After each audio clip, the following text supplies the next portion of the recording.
పక్కన మీరు ఒకసారి ఆలోచిస్తే ఇదే అసెంబ్లీలో నాకు మా కుటుంబానికి మా మిస్సెస్కి జరిగినటువంటి అవమానానికి నా జీవితంలో ఎప్పుడూ బాధపడలా. నా మీద బాంబులతో దాడి చేసినప్పుడు కూడా వీరోచితంగా ఎదుర్కొన్నా. 2003 సెప్టెంబర్ అక్టోబర్ నాకు ఇప్పటికి కూడా జ్ఞాపకం. ఆ రోజు నా మీద బాంబులు చేసినప్పుడు చాలా ఒక పానిక్ రియాక్షన్లో కూడా నేను భయపడలేదు. అలాంటి వ్యక్తిని మీరు చూస్తే అది ఆ సంఘటన చూసిన తర్వాత ఇలాంటి కౌరవ సభలో ఉండడం కరెక్ట్ కాదని అసెంబ్లీలో చెప్పి దానికి కూడా మైక్ ఇవ్వకపోతే చెప్పేసి బయట వచ్చి ప్రెస్ కాన్ఫరెన్స్ చెప్పి అనౌన్స్ చేశాను. మళ్లీ క్షేత్రస్థాయిలో గెలిచి అసెంబ్లీని గౌరవ సభ చేసి అసెంబ్లీకి ఎంటర్ అవుతానని చెప్పాను. నేను ఏదైతే ఆ రోజు ఒక ప్రతిజ్ఞ చేశానో దాన్ని నిజం చేయడానికి ప్రజలు సహకరించారు. మామూలుగా సహకారం కాదది.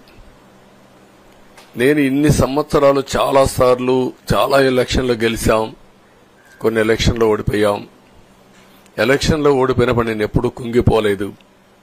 ఎలక్షన్లో గెలిచిన తర్వాత గంతులేయలేదు. నిబ్బరంగా ఓడిపోయినప్పుడు ఒక బాధ్యత ప్రతిపక్షంలో ఉండి పనిచేయాలి, గెలిపించినప్పుడు ఒక బాధ్యత ప్రజలకు మెరుగైన సేవలు అందించి వాళ్ళని ముందుకు తీసుకుపోవాలని ప్రయత్నం చేశాం. ఎప్పుడూ ప్రజాప్రచారనే ఉన్నాం.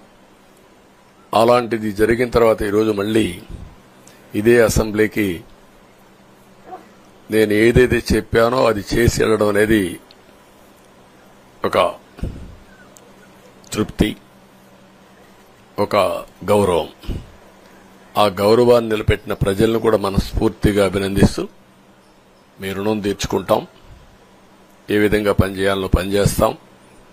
మీ ఎక్స్పెక్టేషన్స్ ప్రకారం పనిచేసి అయితే ఎప్పటికప్పుడు మీరందరూ కూడా మేము ఓటేసాం, మా పని అయిపోయింది, ఇంకా మీరు చూసుకోండి కాకుండా ఎప్పటికప్పుడు మమ్మల్ని నడిపించే బాధ్యత, మాకు సహకరించే బాధ్యత, మళ్లీ రాష్ట్రంలో ఉండే ప్రజలందరం బాగుపడాలంటే ఏం చేయాలో మేము చేసినప్పుడు ఎప్పటికప్పుడు ఫీడ్బ్యాక్ ఇచ్చి నడిపించే బాధ్యత తీసుకోవాల్సిందిగా వారిని కోరుతున్నా.